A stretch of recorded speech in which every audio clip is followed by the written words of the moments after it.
Amadeus 91.1, Buenos Aires, Argentina.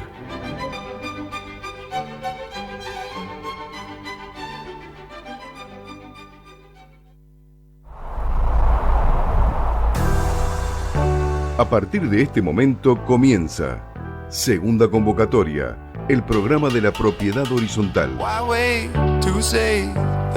Ideado y realizado por el Foro de Abogados de la Propiedad Horizontal.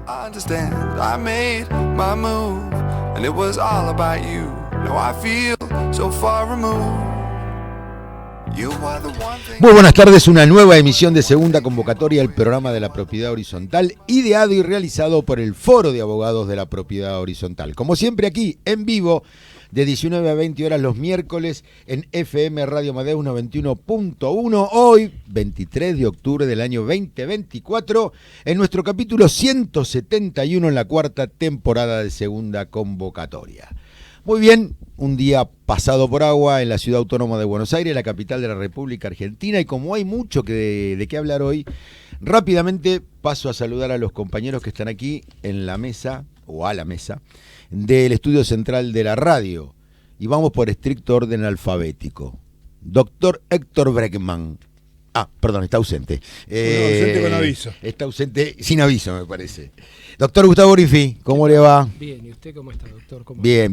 Levante un poquito la voz. Un poco. Ya sé que está golpeado, que está castigado, pero bueno, siempre revancha, siempre revancha. Si le parece, vamos con los medios de contacto con la radio y con el Foro de Abogados de la Propiedad Horizontal. ¿Cómo no? Vamos primero entonces con los medios de contacto del foro, nuestra página web www.forodeabogadosph.com.ar, nuestro mail forodeabogadosph@gmail.com, Facebook Foro de Abogados de la Propiedad Horizontal, Twitter e Instagram @forodeabogadosph. Vamos con los medios de contacto de la radio para cualquier consulta que nos quieran efectuar para la última parte del programa, el 4300-0114 y el 50-31-9801. Muy bien. Doctor Hugo Milione, ¿cómo le va? ¿Qué tal? ¿Cómo andan ustedes? Bien, muy bien, se lo pasamos ve en los por agua. videitos, se lo ve espectacular. En los videitos que hemos sacado esta semana anunciando la temática de nuestro programa, se lo ve muy bien en todas las redes sociales, muy fotogénico. He hecho esos videos un poco practicados en su momento para la Cámara de Comercio de San Isidro. ¿sí? Bueno, me asusté cuando empezó, digo, he hecho No, otro tipo no. Muy sano. Ya me estaba preocupando. ¿Cuál es el WhatsApp de la radio? Tiene el teléfono 11 23 95 1992. Abrazo grande y saludo detrás del vidrio de la pecera a nuestro operador técnico, el doctor, le iba a decir, sí, es el doctor honoris causa, Ricardo Piñeiro, por supuesto, a quien agradecemos que haga posible que estemos en el aire. Si nos quieren escuchar también a través de la web, lo hacen por la web de la radio, www.radioamadeus.com.ar. También lo pueden hacer a través de la aplicación de la radio, se baja de la tienda de los celulares en cualquiera de sus dos versiones, se denomina FM Radio Amadeus 911 o 91.1, se escucha con alta fidelidad. En la página de la radio, la repito, www.radioamadeus.com.ar, van a encontrar una solapa, pestaña o como quieran llamarla, que identifica nuestro programa. Allí, a partir de las 20 horas, pasaditas las 20 horas, Ricardo cuelga este programa para quienes no pudieron escucharlo o que en todo caso lo quieran revivir. Así como hay alrededor de 46, 47 programas anteriores, es decir, un añito más o menos, por la capacidad de la página web, no se puede más. No, por supuesto, los 171 que estamos cumpliendo en el día de hoy. Todas las redes sociales que anunció el doctor Gustavo Grifi, en todas estamos ahora, trabajando a full desde hace varias semanas, con el programa, por supuesto incluido en YouTube, el programa completo para que lo puedan escuchar y vernos además, es decir, la versión audiovisual para revivir. Va a haber recortes, va a haber shorts, reels, encuentran todo, anuncios, el anuncio de nuestro programa de los días miércoles con respecto a los temas que vamos a tratar y los invitados o invitadas cuando los tenemos. Es decir, que ya hay mucha información nueva y estamos permanentemente permanentemente en línea, así como también la radio, gracias a Claudio Lecan, el gerente de la emisora, que tan gentilmente los martes replica nuestras publicaciones en Facebook y en el Instagram de Radio Amadeus FM 91.1. Bueno, creo que está hecha toda la presentación, no creo haberme olvidado de nada, por lo tanto, vamos a la nuestro. El tema central en segunda convocatoria. Bueno, un temita que se las trae, árido, complicado, pero que tiene que ver con muchas cuestiones que después vemos en la práctica, en la propiedad horizontal. Por suerte, en la segunda parte del programa nos va a acompañar un eximio profesor de derechos reales que maneja estas cuestiones a la perfección. Pero nosotros, como siempre, vamos exactamente, vamos haciendo lo que vamos, remando, lo vamos llevando adelante, y hasta ahora la repercusión de los oyentes de distintos palos, es decir, administradores, consorcistas, colegas, abogados y de otras profesiones, nos vienen diciendo que vamos bien. Hoy, la acción reivindicatoria sobre partes comunes en los edificios de propiedad horizontal. Es un tema técnico en gran medida. Pero lo primero que se me ocurre, doctor Milione... ¿Qué es la acción reivindicatoria? ¿Qué es una acción reivindicatoria? La acción reivindicatoria está contemplada en una parte del código, digamos, sin mayores tecnicismos para la audiencia, pero es el capítulo 2, ¿no? Cuando habla de la defensa de los derechos reales, y es una de las 4 que están legisladas, como ser la reivindicatoria propiamente dicha, la confesoria, la negatoria y la de deslinde. Esas son las 4 acciones reales, de las cuales una es la reivindicatoria. Correcto. Como característica particular, las acciones reales tienen el hecho de que son imprescriptibles. Y eso está expresamente, digamos, legislado, o lo prescribe el artículo 2247, tercer párrafo. Asimismo, ¿cuándo podemos nosotros ejercer una acción reivindicatoria? Bueno, cuando se nos turba el ejercicio de un derecho, por lo cual tenemos el ejercicio de la posesión, o directamente se nos desapodera del mismo. Claro, ¿no? claro. Eso sería, digamos, en esquema, la forma y cuándo procede ejercitar esa acción. ¿Quiénes la pueden ejercitar, doctor? ¿Qué le parece? La pueden ejercitar los titulares de las unidades funcionales, aunque en un principio estaba solamente, eso lo decía el doctor Alterini en algún momento, a los propietarios, ¿no? o condóminos. Correcto. Con el tiempo eso se fue ampliando, con lo cual cualquier, en este caso, persona que esté autorizada a tener la posesión por cualquier otro título, está autorizada a utilizar esa acción, en tanto y en cuanto, como dije antes, exista un desapoderamiento, ¿no? Claro, Alterini lo decía en base a la definición del artículo 2758 del derogado Código Civil, según el cual la reivindicación era una acción que nace del dominio, por eso bien dijo usted, del dueño y el condómino. Y por el otro, el artículo 2759 de aquel ordenamiento, que aludía como reivindicables a las cosas de que se tiene dominio. Es decir, que cuando atribuye la acción reivindicatoria a todos los que tengan un derecho real perfecto o imperfecto, alude necesariamente al dominio, porque según otro gran doctrinario, Machado, no se conocen derechos reales imperfectos. Más o menos vamos bien orientados en esta Perdón, cuestión. diría Sí. que es una situación por la que de alguna manera todos los consorcios pasan, ¿no? Seguro. Es decir, siempre hay una situación donde fundamentalmente se produce a través de algún propietario que realiza alguna modificación donde incorpora alguna parte común, que puede ser una terraza, puede ser un pozo de aire y luz, puede ser un patio de planta baja, a veces sucede con algún pasillo también, ¿no? Y bueno, esto implicaría justamente la acción legal que mencionó el doctor Milione, ¿no? Es decir, como él bien lo dijo, es una acción que se implementa cuando la posesión es turbada de alguna manera y tiene que ser regularizada. Y en referencia a lo que comentaba del tema de la legitimación activa, eso ha traído, digamos, mucho debate doctrinario, Claro. ¿no? Es decir, se discutía si podían o no hacerlo los propietarios, se discutían si podía o no hacerlo el administrador, ¿no? Porque si de alguna manera nos vamos a los preceptos principales en los cuales evaluamos el tema de la propiedad horizontal, y como muchas veces hemos referido, el carácter de propietario, ¿no? Implica, por un lado, el ser propietario de las partes privativas, pero al mismo tiempo ser condómino de las partes comunes. Que son indivisión forzosa. Exactamente. Entonces, desde esa perspectiva, daría la impresión que el administrador no estaría facultado, porque en realidad, digamos, el bien material corresponde a los propietarios. Claro. El consorcio en realidad es una figura jurídica, como bien lo sabemos y bien está establecido, y digamos, el carácter esencial del consorcio es la guarda de la cosa sobre esos bienes. Pero bueno, creo que hoy en día ya la doctrina, en su gran mayoría, como bien lo refirió el doctor Milione, permite que quien sea el encargado de la legitimación activa puede ser el administrador, digamos, y por otro lado, digamos, un propietario.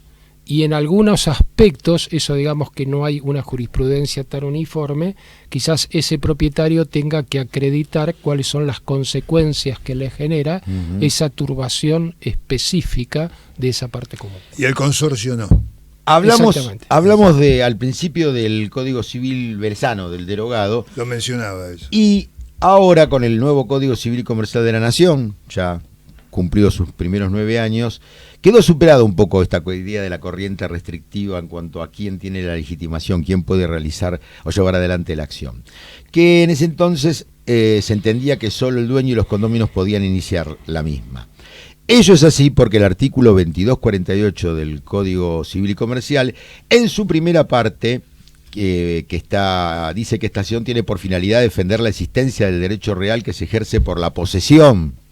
Solución que nos remite directamente a otro artículo, lo damos como referencia para que lo vayan viendo, el artículo 1891 del Código Civil y Comercial, según el cual todos los derechos reales regulados en ese código se ejercen por la posesión, excepto las servidumbres y la hipoteca.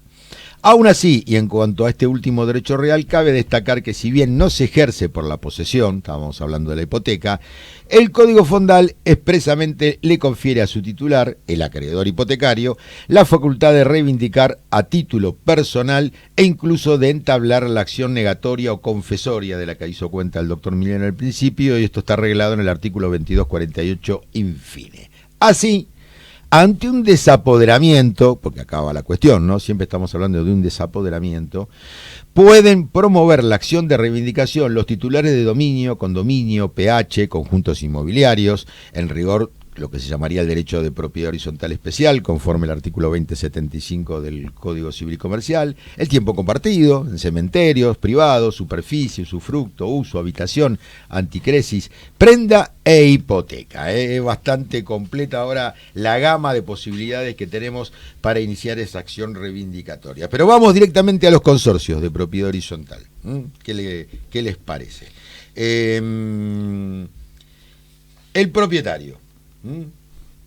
El propietario, con respecto a cosas y partes comunes y con respecto a cosas y partes necesariamente comunes. ¿Qué puede y qué no puede hacer?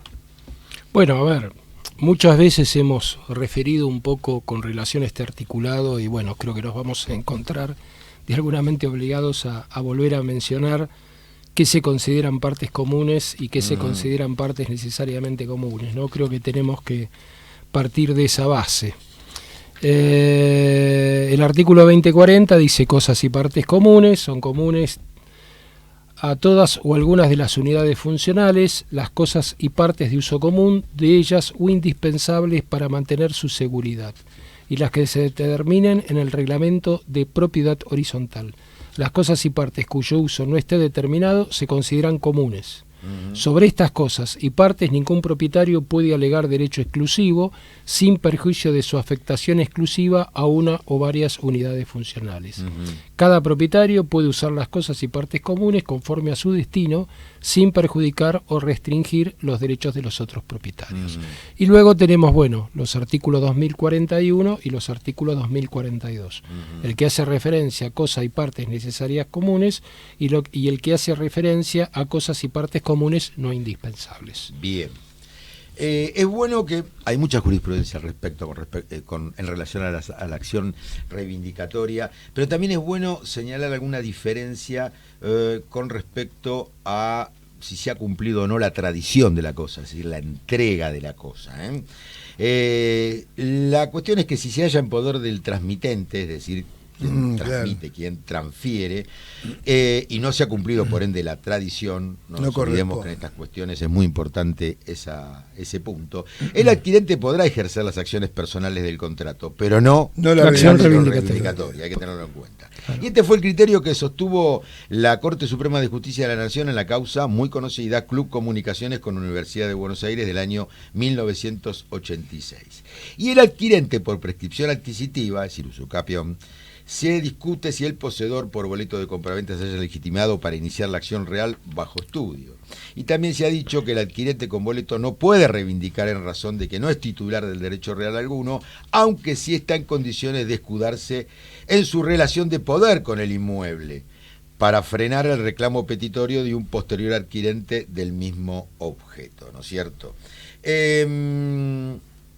Ahora podríamos, si les parece, ir avanzando en la cuestión de discriminar la acción reivindicatoria con respecto a partes comunes y esto en referencia a propietarios y también lo que ha dicho la jurisprudencia, y después la acción reivindicatoria con respecto a partes propias o partes necesariamente comunes. Vamos con las partes comunes. Los propietarios. Ya vimos que la acción reivindicatoria puede ejercerse por los titulares de derechos reales que se ejercen por la posesión. Por ellos, el DPH, entre ellos, procede entre actos que producen un desapoderamiento. Así, los titulares de derecho real de propiedad horizontal, todos, algunos o incluso uno de ellos, pueden recurrir a la acción reivindicatoria para solicitar la destrucción de obras indebidas realizadas en un sector común, sin perjuicio, por supuesto, del funcionamiento de esta acción respecto de las unidades funcionales. Ello, pues, la parte indivisa de cada propietario se refleja sobre las partes comunes, y las mentadas obras implican un desapoderamiento de tales espacios. Cuando hablamos de obras antirreglamentarias, obras ilegales, ocupaciones varias de espacios comunes.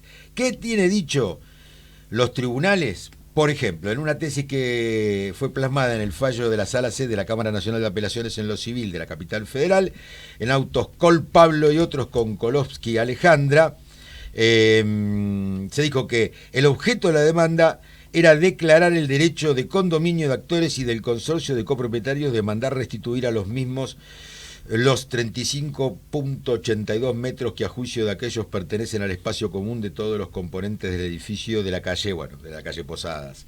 La accionada opone la excepción de falta de personería respecto del consorcio porque no tiene mandato suficiente para ejercer ese poder, porque no fue autorizada por el quórum reglamentario por la asamblea celebrada en aquel entonces, noviembre del año 2000.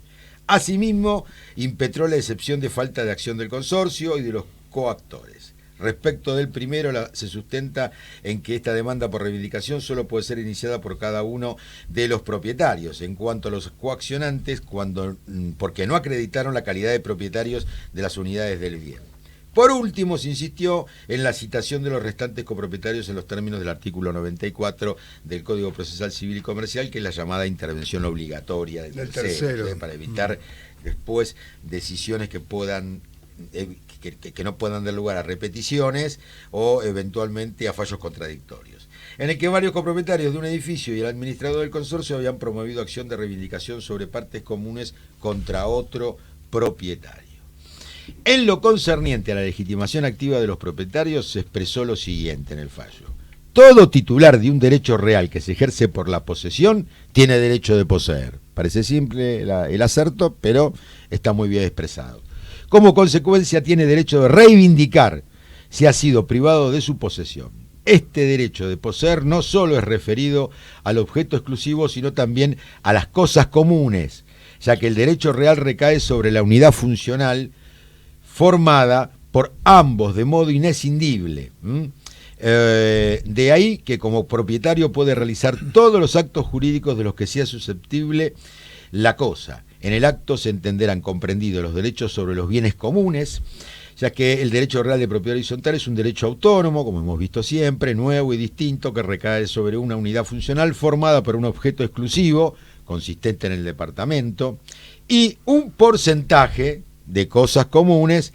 Ambas propiedades son indivisibles. Finalmente, el derecho de poseer es el que se funda en un título suficiente para quien ya ha adquirido la posesión. Ya habíamos visto modo y título. Modo, la tradición; título, el título suficiente estaría dado por el título de propiedad del inmueble, el instrumento. Y por lo tanto, el derecho real, como consecuencia, tiene el derecho de reivindicación si ha sido privado de la posesión. Este derecho de poseer no es solo referido al objeto exclusivo, sino también a las cosas comunes, ya que el derecho real recae sobre la unidad funcional formada por ambos de modo inescindible. A mí lo que me parecería interesante destacar, que es una mención y una referencia que hace el doctor Kipper, ¿sí?, en su Tratado de Derechos Reales, son las distintas acciones judiciales y los términos para emplear cada una de ellas. A ver. Por ejemplo, en el caso del interdicto, el plazo de caducidad es de 1 año. Si tuviéramos que hacer una acción posesoria, también estarían prescribiendo al año. La reivindicatoria, como bien hemos referido, es imprescriptible, pero, a ver, el doctor Kipper tiene un criterio que yo personalmente comparto, que sería quizás el freno de la acción legal ante una posible usucapión. Claro. Es decir, estamos hablando de una usucapión veinteañal, por supuesto, ¿no? La que implica la acreditación de la posesión por más de 20 años. Entonces, todo esto es interesante cuando el consorcio eventualmente tenga que tomar medidas, porque me ha tocado ver alguna acción judicial donde quizás algún colega intentó un interdicto, ¿sí?, o una acción posesoria cuando ya habían pasado varios años. ¿No? Claro. Entonces ahí tendría que haber correspondido la acción reivindicatoria. Ahí inclusive el juzgado en realidad lo que hizo fue enderezar la demanda. Qué bien. Sí. Le dio una manito. Sí, ¿sabe qué? Por el libra no de curia. De alguna manera lo encauzó dentro de un cumplimiento de reglamento de copropiedad. Muy bien. Vamos a ver después cómo sigue ese tema. ¿Por qué vamos a ver después? Porque no tengo en curso de ejecución. Bueno, entonces ya sabemos de quién es el caso. ¿Sabe que me han consultado ayer un caso muy interesante? Quizás después, en el momento de la pausa musical, le voy a mostrar la foto que me enviaron, donde un consorcio lindero instaló todos los aires acondicionados en la medianera del otro, de otro consorcio. De otro. Sí. Así que ahí quizás deberíamos entablar algún tipo de acción reivindicatoria. Quizás sí. El consorcio. Vamos a hablar de la legitimación del consorcio. Resta entonces referirnos a la legitimación activa para iniciar la acción reivindicatoria, y en este punto se observa que, al no ser el consorcio titular de derecho real de propiedad horizontal, tendría en principio vedada la posibilidad de emplear la acción reivindicatoria respecto de partes comunes. ¿Qué ha dicho la justicia al respecto? La tesis negativa señalada fue recogida en diversos precedentes judiciales, entre ellos, Col Pablo con Koloski Alejandra, López Carolina con Lange Jorge, ambos de la Cámara Nacional en lo Civil de la Capital Federal, el primero de la Sala C del año 2003, el segundo de la Sala K del año 2006. No son fallos tan antiguos. No, son bastante antiguos. Lo que es la justicia no son fallos tan antiguos. En el primero les comento, y le comento a la audiencia, se sostuvo que el administrador, como representante del consorcio, no goza de otras facultades que las inherentes a su gestión, y que la acción de reivindicación no debe encuadrarse entre las facultades regularmente atribuidas. Máxime que tampoco puede inferirse del reglamento el otorgamiento de tal prerrogativa. En el segundo de los precedentes citados se dijo: ocurre que cuando se trata del derecho de propiedad, siendo que constituye uno de los presupuestos para que la acción sea procedente, corresponde el ejercicio de la acción de los copropietarios desde que las partes comunes de un edificio no se encuentran sometidas al patrimonio del consorcio, sino de sus consorcistas en forma individual. Y agregó: por los argumentos ya esgrimidos, es dable concluir que el administrador no puede representar al consorcio en una acción de reivindicación. Hay otro fallo interesante, es de algo que en general siempre lo estamos escuchando, que es la construcción de determinadas obras en espacios comunes de uso exclusivo. Sí. Muy común. Es lo más común, quizás, ¿no? Es lo más común. Es donde más se practica el hecho consumado. Bueno, aquí hay un caso que es el de la avenida Cabildo. El objeto es el cumplimiento del reglamento de copropiedad y por eso lo mencioné, porque es una acción contra una propietaria de una unidad funcional, pero lo particular de esto es le exigían la demolición del cerramiento construido hacía más de 10 años, ¿no? Y en base a este tiempo también le pedían el pago como indemnizatorio de una suma de dinero por el aprovechamiento que ella hacía de ese espacio. A todo esto, por supuesto, la demandada, la propietaria, había opuesto ante el tiempo transcurrido la excepción de prescripción. En primera instancia se lo dan, o sea, le dicen que realmente lo podía hacer, pero apelada a la decisión, justamente por la sala E, en esa sala, la Cámara tuvo oportunidad de señalar: el recurrente plantea expresamente la existencia de una especie de acción real acordada al consorcio por analogía, con lo cual la acción sería imprescriptible sin estar limitada por los plazos previstos en el ordenamiento sucesivo, como decíamos antes, ¿no? Sí.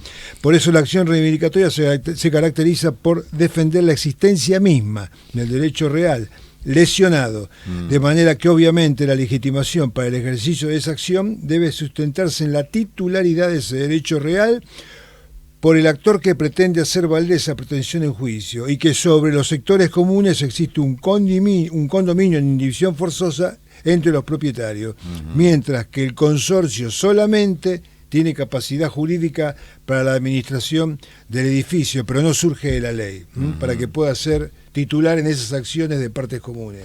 Acá se imbrinca la cuestión de si el consorcio puede o no demandar, no solamente demandar, no, ejercer. Sí, está claro, sino además, más allá de su composición patrimonial, de la que hemos dado cuenta muchas veces, si puede ser titular de unidades funcionales, y de allí también generar una legitimación para estos casos. Recordemos que si bien esto no está definido en la ley, la doctrina considera que y la jurisprudencia se ha inclinado mayoritariamente, no digo que pacíficamente, pero sí mayoritariamente por esta razón. Pero de todos modos, y más allá del silencio de la ley que recién refería, la doctrina reconoce la potestad en cabeza del consorcio, y por nuestra parte no dudamos en adherir a esa tesis. Por cierto que no se trata de una cuestión meramente teórica. Admitida esta facultad de haber adquirido una unidad funcional, el consorcio se encuentra legitimado para promover una acción reivindicatoria, si es el propietario. Es el poseedor, es el propietario. Ante actos de desaporamiento respecto de partes comunes. De la misma manera pueden hacerlo los restantes propietarios. La situación del consorcio queda asimilada a la de cualquier otro titular del derecho real de propiedad horizontal. 19:32, 22 grados 4, temperatura primaveral. Vamos a nuestra pausa y seguimos desarrollando este interesantísimo tema. Foro de Abogados de la Propiedad Horizontal. Soluciones jurídicas para consorcios, conjuntos y desarrollos inmobiliarios. www.forodeabogadosph.com.ar. Correo electrónico forodeabogadosph@gmail.com. En Facebook, Foro de Abogados de la Propiedad Horizontal. En Twitter, @Foro de Abogados PH. Y en Instagram, Foro de Abogados PH.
Muy bien, seguimos en segunda convocatoria del programa de la propiedad horizontal. ¿Qué escuchamos? Il Trovatore, Il Trovador, que es una ópera en 4 actos con música de Giuseppe Verdi y libretto en italiano de Salvatore Camarano, basada en la obra de teatro El Trovador del año 1836 de Antonio García Gutiérrez, quien a su vez se inspiró en el Palacio de la Aljarería. Estrenada el 19 de enero de 1853 en el Teatro Apollo de Roma, forma junto con Rigoletto y La Traviata la trilogía popular operística que compuso Verdi a mediados de su carrera. Esta versión que escuchamos fue interpretada, que es Anvil Chorus, por precisamente el coro del Metropolitan Opera House de Nueva York. El coro del Yunque, coro di Zingari en italiano, coro de gitanos, es un coro, que lo acabamos de escuchar, que en el acto 2, escena 1 de la ópera El Trovatore de Giuseppe Verdi, de 1853, muestra a gitanos españoles golpeando su yunque, por eso ustedes escuchaban los golpes, al amanecer cantando alabanzas al trabajo duro, cosa que no haríamos ninguno de nosotros tres, y al buen vino y a las gitanas. Bueno, eso puede llegar a ser. La pieza también es generalmente conocida por sus palabras iniciales, Bet le Foyer. Giuseppe Fortunino Francesco Verdi nació en la Roncole Buceto el 10 de octubre del año 1813, falleció en Milán el 27 de enero de 1901, fue un compositor romántico italiano de ópera, uno de los más importantes de todos los tiempos. Su obra sirve de puente entre el bel canto de Rossini, Bellini y Donizetti y la corriente del verismo y Puccini. Recién el doctor Milione, antes de comenzar el programa, nos tarareaba el brindis de la Traviata en homenaje a Verdi. ¿Por qué todo esto? Porque el sábado 26 de octubre a las 17 horas, en el ciclo de conciertos en la Casa Fernández Blanco, Hipólito Yrigoyen 1420 de la Ciudad Autónoma de Buenos Aires, en el barrio de Montserrat, se va a realizar precisamente la ópera Il Trovatore. La entrada se adquiere el mismo día en la boletería del museo. Entre otros de los intérpretes, Santiago Chena, Virginia Scavino, Tamara Benítez Suárez, Mauro Espósito, presentación y comentario del licenciado Fabián Persic, al piano la maestra Julia Inés Mancinetti y la dirección general del maestro Dante Ranieri.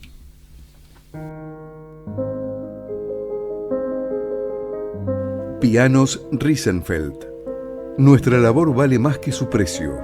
Afinación, reparación, restauración, compra-venta, asesoramiento, tasaciones, traslados y consignaciones de pianos. Servicio estándar, full y premium. Tenemos el mejor precio del mercado. Atendemos en todo el país. Puedes llamarnos al teléfono o WhatsApp al 15 5504 46 19. Nuestras redes sociales de Facebook e Instagram, Pianos Riesenfeld. El mejor servicio para el mejor cliente, usted. Reiteramos el teléfono, 15 5504 46 19.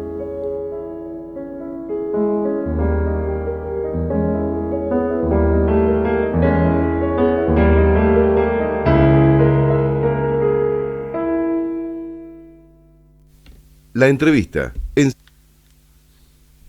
Muy bien, seguimos en segunda convocatoria del programa de la propiedad horizontal. Un saludo muy grande a Gabriel Riesenfeld, el afinador de pianos, que nos precede en la programación de los miércoles de FM Radio Amadeus 91.1 de 15 a 17. Un excelente programa. Estuvimos hace un tiempo. Y Gabriel es un cultor, un amante de la música y por lo tanto siempre nos saluda cuando pasamos algo que a él le gusta.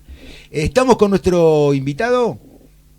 ¿Todavía no? Bueno, vamos a seguir desarrollando el tema, si les parece, doctores. Bien, vamos a ver qué tiene que ver en todo esto el administrador. El administrador del consorcio, que es el representante legal del mismo. Puede asumir tal calidad, como dijimos siempre, un propietario o un tercero, sea persona humana o jurídica. El artículo 2065 del Código Unificado así lo dispone. A ver, yo lo que agregaría, doctor, es referido a lo último que estuvimos comentando antes de la pausa, que, a ver, independientemente de toda la justificación jurídica que pueda haber para considerar en teoría de que el consorcio no estaría facultado, que el administrador no estaría facultado, me parece a mí que desde el punto de vista realmente operativo del inicio de una acción judicial, por lo menos mi criterio sería de que tanto el consorcio y a través de su representante legal como es el administrador, cuando haya, digamos, la perturbación de la posesión de un espacio común, debería estar obviamente plenamente facultado a poder iniciar la acción legal correspondiente, ¿no? Entonces me parece, por lo menos según mi criterio, que el administrador debería estar facultado. Y creo más que debería nacer de las facultades propias que tiene el administrador, a través de las obligaciones que tiene establecidas en el artículo 2097 del Código Civil y Comercial. Es decir, no que eventualmente tuviera que llamar a una asamblea de propietarios para supuestamente defender lo que debería ser la salvaguardia de un espacio común. Creo que así como estuvimos refiriendo fallos, digamos, donde de alguna manera cuestionaban esa facultad del administrador, creo que tenemos algunos otros fallos donde le dan la facultad al administrador de poder iniciar una acción de este tipo, ¿no? Sí, yo hago hincapié en el artículo 2067, cuando, digamos, expresamente en el inciso M, establece que el administrador representa al consorcio en todas sus gestiones administrativas y judiciales como mandatario exclusivo y tiene todas las facultades propias de su carácter de representante legal. Solamente le bastará acreditar su designación como administrador con el reglamento y el acta de asamblea que lo ratifica, ¿no? y que lo designa según el caso si ha sido renovado en el cargo. Por eso su actuación judicial justamente no la tenemos destinada a unas pocas acciones determinadas como podría ser solamente reclamar el cobro de expensa por vía judicial, sino que en realidad esto le permitiría justamente el hacer todas las gestiones, implicaría que entre ellas podría la de ejercer la acción de defender, o sea, de defender un derecho real que aquí se trata. Claro. Claro. Yo la verdad no he visto, digamos, no he visto en acciones judiciales que alguien, digamos, pretendiera oponerse a la legitimación activa de un administrador en una situación de este tipo. He visto defensas de todo tipo, pero la verdad no he visto a alguien que efectivamente planteara algún tipo de digamos, observación a la facultad del administrador, ¿no? No sé usted, doctor. No, es que en realidad lo que ocurre en estos casos es que, como hablamos al principio, se actúa en función de una violación al reglamento de copropiedad, ¿no es cierto?, en virtud del cual se están tornando difusos todo aquello que tiene que ver con espacios comunes, espacios exclusivos o espacios comunes de uso exclusivo, que generalmente en estos últimos es donde ocurren muchas veces las acciones por o propietarios que de alguna manera se han excedido en el uso de su facultad como propietario. Y a ver, también el tema que se plantea acá muchas veces es el tema de la celeridad del proceso, ¿no? Claro. Es decir, este tipo de situaciones se presentan de alguna manera, que el consorcio obviamente tiene que tomar alguna medida. La única acción que de alguna manera tenemos específicamente prevista en el Código Civil y Comercial dentro del ámbito de la propiedad horizontal es la del artículo 2069, ¿no? Y el artículo 2069 en realidad lo único que dice es que debe emplearse el proceso de gestión o de trámite más rápido, ¿no? Y digamos, yo creo que un poco la jurisprudencia y la doctrina, y yo comparto ese criterio, lo que entiende es que quizás no solo estamos hablando de un proceso sumarísimo, exactamente, claro, sino que podemos hablar de algún otro tipo de medida, como podría ser una medida cautelar, un amparo, claro, o una medida de acción directa, ¿no? Así como usted refirió la semana pasada, sí, exactamente, autosatisfactiva, como para tratar de conseguir de manera más inmediata la posibilidad de la acción sobre la parte común que está turbada. Sobre todo porque tenemos alguna experiencia que determinados procesos sumarísimos se estiran y realmente se hacen larguísimos sin respuesta, ¿no? Se ordinarizan de alguna forma. Es que de hecho me parece que, salvo digamos, circunstancias muy especiales, muchas veces los juzgados los terminan ordinarizando. Lo ordinarizan. Es decir, dicen que quizás con los elementos con los cuales se cuentan no hay suficiente, digamos, constancia para tomar una medida de acción directa, y entonces quieren una amplitud probatoria amplia, lo terminan transformando, se distorsiona todo el sentido. Lo terminan transformando en un juicio ordinario y quedamos en un juicio de 4 o 5 años. Si bien tenemos un código procesal civil y comercial muy obsoleto ya, de alguna forma eso implica que el artículo debería ser mucho más rápido en la concreción, ¿no?, de las resoluciones. Así que en ese aspecto suele tardar bastante más. Por otro lado, también la medida autosatisfactiva da una ayuda mayor dentro de lo que son las urgencias, lo mismo que el amparo, demostrando la existencia concreta del perjuicio, procede. Bien, ¿qué más podemos decir? Yo lo que le quería consultar al doctor Milión era, dentro de su experiencia profesional, qué casos había tenido que podríamos estar vinculados a este tipo de acción judicial. ¿Ha tenido alguna consulta, doc, sobre ocupación de partes comunes o turbación de partes comunes que haya implicado este tipo de acción? Me han tocado siempre, en general, lo que mencionábamos antes, espacios comunes de uso exclusivo. Claro. ¿Qué es lo más habitual? Parrilla que llena de humo el de arriba, o sea, balcón terraza, clásico, parrillita, y realmente es una situación de molestia en la cual muchas veces se impone esa defensa por la cual, por el transcurso del tiempo, no se hace lugar a la demolición. Yo últimamente tuve uno que lo pude cerrar bien en audiencia de mediación, que habían hecho un cerramiento en planta baja. Es decir, si habían tomado, digamos, lo que era parte del pozo de aire y luz, en realidad, claro, que si bien era de acceso de uso exclusivo, y bueno, por esa vía. Bueno, ahora sí, lo tenemos a nuestro entrevistado especial, ¿eh? Palabra más que autorizada para hablar de estas cuestiones, el profesor de Derechos Reales, el doctor Marcelo Pepe. Es extensísimo su currículum, conferencista, articulista, etcétera, pero como tenemos muy poco tiempo y nos costó mucho la comunicación, ya lo pasamos a saludar y le agradecemos su presencia. Doctor Marcelo Pepe, ¿cómo le va?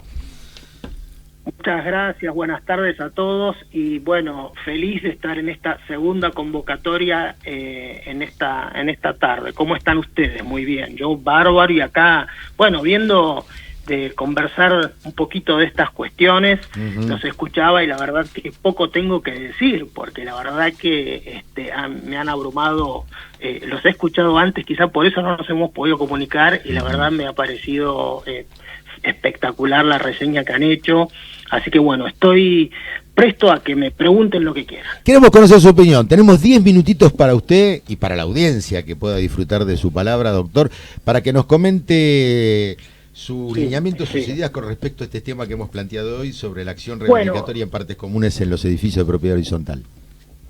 Yo no puedo más que coincidir con lo que ustedes han dicho.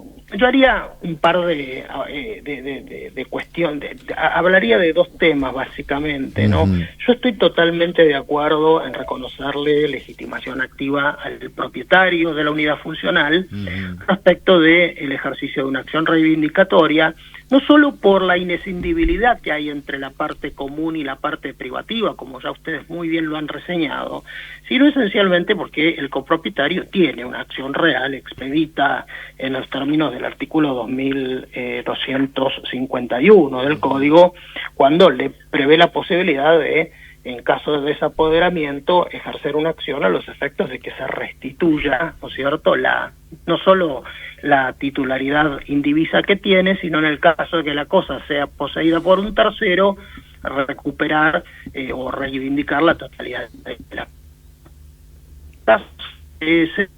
No habría ningún inconveniente en otorgarle acción reivindicatoria al propietario respecto de la reintegración, por así decirlo, de la coposesión y de la parte indivisa, pero no solo en interés individual. Yo creo que acá a pesar de que la legitimación del propietario sea individual, creo que el resultado de la sentencia beneficia a la comunidad en cuanto al goce común, porque se podría decir, ¿no es cierto?, que el interés del condómino en este caso es solamente la parte indivisa, pero lo cierto es que a mí me parece que cuando un copropietario ocupa una cosa común, por ejemplo, en forma antirreglamentaria, como muy bien reseñaban ustedes, por ejemplo, para techar un patio común o para extender por anexión su unidad funcional a un patio solar, etcétera, está desposeyendo al resto, con lo cual ahí habría que visualizarlo como ese famoso tercero que lo autorizaría a reivindicar toda la cosa, con un efecto de una sentencia interesante que es la restitución de la totalidad de ella,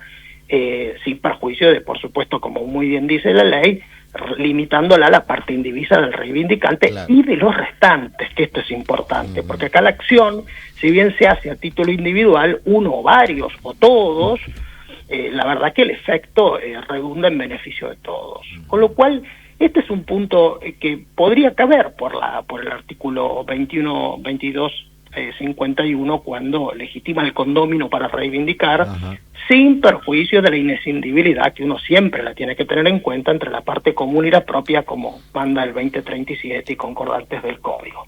Ahora, un punto interesante también tiene que ver con las obras antirreglamentarias, y ahí hay que ver un poco la orientación de la jurisprudencia.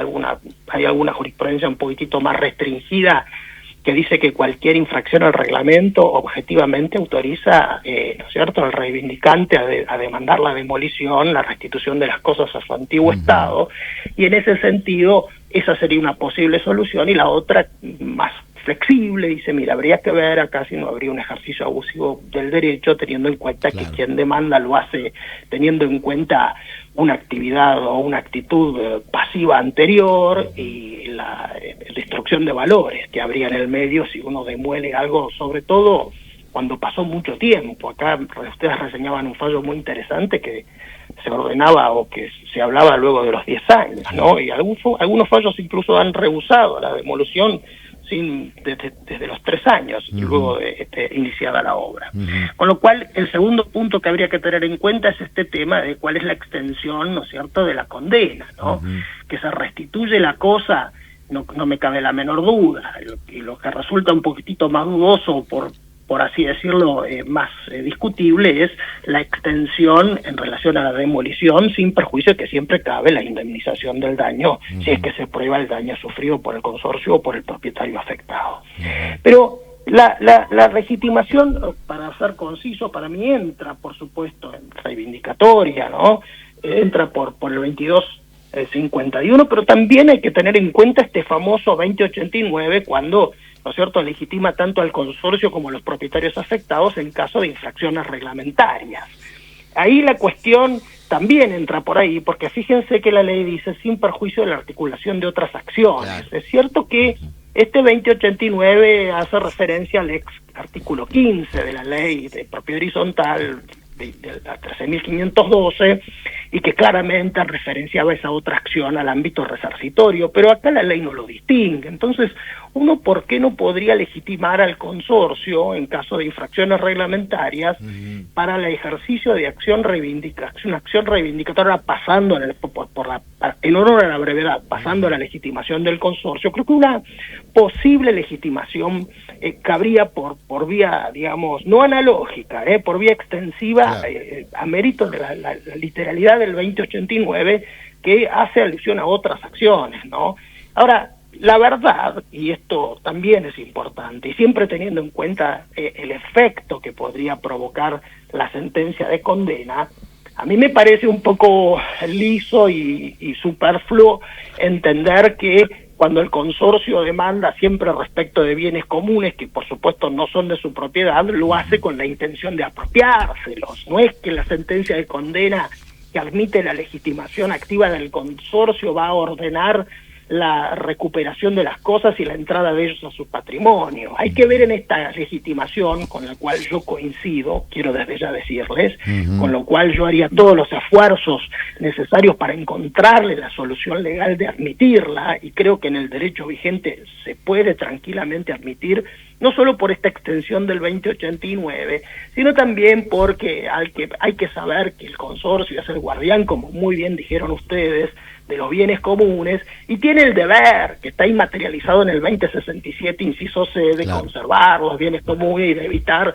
que cualquier desapoderamiento desnaturalice el sentido y el destino de esos bienes. Entonces, no, a mí me parece que forzar una interpretación restrictiva, ustedes excelentemente han reseñado la evolución que ha habido en nuestra jurisprudencia y doctrina acerca de la tesis amplia, ¿no es cierto?, en materia de legitimación activa. Han reseñado el problema del cesionario, creo que han hablado de quien no tiene todavía tradición, y por supuesto han hablado de los titulares de derechos reales que se presentan por la oposición. Obviamente que esto es más complejo, porque en realidad el consorcio no es dueño, pero a ver, tiene a su cargo estos bienes, tiene a su cargo la custodia y la conservación, y además no lo hace a título de querer recuperar un bien a título propio, sino de naturaleza preventiva. En realidad esta acción hay que mirarla con carácter preventivo, hay que mirarla con carácter, digamos, precautorio, a pesar de que es muy difícil ver a una acción reivindicatoria con este contenido. Uno está acostumbrado a pensar que la reivindicatoria, como excelentemente dijeron ustedes, una acción que nace del dominio, que nace de un derecho real, en donde lo que se debate es la titularidad del derecho. Bueno, acá lo que se debatería es la restitución de las cosas a su estado anterior. Sobre todo, esta idea amplia hay que admitirla, porque creo que también ustedes lo han soslayado. El 2089, cuando le da algún recurso, o cuando legitima al consorcista y cuando legitima a los al consorcio, lo hace mediante la concesión de un procedimiento más breve que prevé la legislación local, y esto es incompatible con el proceso reivindicatorio, que por su propia naturaleza y las cosas que se debaten amerita un proceso ordinario. Entonces, esto también hay que mirarlo, porque la mayoría de las veces probablemente la acción interdictal, la acción posesoria, tiene un plazo de caducidad, y cómo no autorizar o cómo no admitir una acción que sea imprescriptible, ¿no? Con lo cual yo me inclino, la verdad, por admitir la legitimación en materia reivindicatoria, tanto del consorcio cuanto de los propietarios, por estos chiquititos argumentos, y no hay que olvidarse que el inciso R del 2067 dispone que el administrador es el representante legal en carácter de mandatario, con facultades especiales, con lo cual ya no cabría, ¿no es cierto?, hacer referencia a ese famoso 48, del cual la jurisprudencia tanto tiempo ha dicho, ¿no?, esa falta de legitimación, porque tampoco lo quiere hacer el consorcio como con el objetivo de que una condena lo reconozca como dueño, sino como restituir y evitar una prescripción. Y esto es muy importante. Hay que ver en esta acción una petición judicial de naturaleza interruptiva de la usurpación de este señor. Esta es la función que tiene esta acción. Digo que hay que ver dos cosas muy importantes acá. La finalidad, que es meramente conservatoria de estos bienes, evitando la prescripción, es de carácter preventivo, porque trata de evitar una obra antirreglamentaria, y hay que mirar también la condena de la sentencia en relación a la demolición, ¿no? Yo creo que estos son puntos que hay que mirar. Hay que tenerlos en cuenta. Doctor Marcelo Pepe, se nos escapa el tiempo. Le agradecemos muchísimo su atención, su clarísima exposición. En nombre de mis compañeros, los doctores Gustavo Griffi y Hugo Milione, le damos un abrazo grande. Y todo aquello que pueda decirse, que en extensión lo podría hacer, y muchísimo más el doctor Pepe, lo encuentran en su reciente libro de Derechos Reales, publicado por Editorial Estudio, donde desarrolla todos los derechos reales, porque es un verdadero conocedor de la materia. Doctor Marcelo Pepe, le agradecemos infinitamente. Muchísimas gracias. Seguramente... Doctores, un placer como siempre, y siempre a vuestra disposición, y saludo a vuestra querida audiencia. Gracias, doctor, un saludo. Gracias, doctor. Gracias, doctores. You are the one thing in my way. You are the one thing. Foro de Abogados de la Propiedad Horizontal. Soluciones jurídicas para consorcios, conjuntos y desarrollos inmobiliarios. www.forodeabogadosph.com.ar. Correo electrónico forodeabogadosph@gmail.com. En Facebook, Foro de Abogados de la Propiedad Horizontal. En Twitter, @Foro de Abogados PH. Y en Instagram, Foro de Abogados PH. Bueno, ya estamos terminando el programa, así que enviamos un saludo muy grande a los oyentes y estaremos aquí el miércoles que viene.